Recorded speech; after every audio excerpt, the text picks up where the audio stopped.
Well, hey there guys, what's going on? So I bring you guys a quick video here today of our 2009 Toyota Highlander. Got in here, got a little time to do a little work on it. As you guys can see, no transmission. Got the support brace right there supporting the engine in place. We got another support method on the bottom, our brick that's supporting the bottom of the engine there so that way it doesn't move. So, got the transmission out. Show you guys what I found.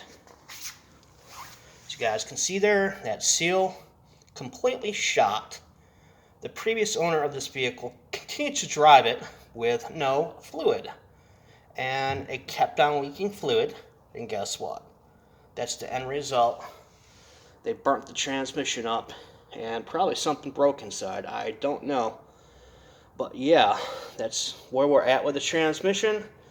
Obviously, these Toyota transmissions don't seem like they have a lot of issues. There's not really a lot of information on the net about them. But I can tell you one thing, pretty much 90% of the Toyota products from the mid-2000s use the same 5-speed transmission here. So, we've got our subframe here. As you guys can see, got a nasty oil leak on that subframe. While we're in here, why I have the subframe out, we're replacing both control arms. And you can look at that bushing there. That is absolutely effing nasty.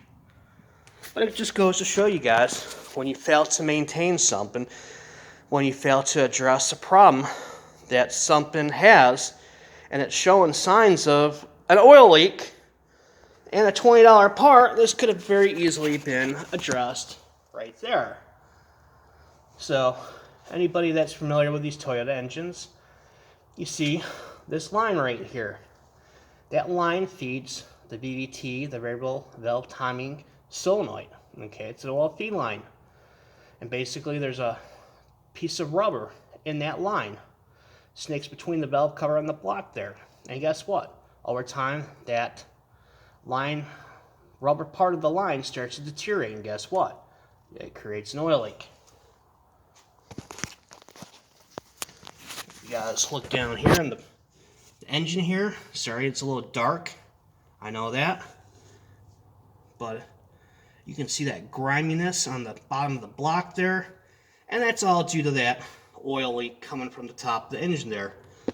Very easily remedied with a $20 oil feed line.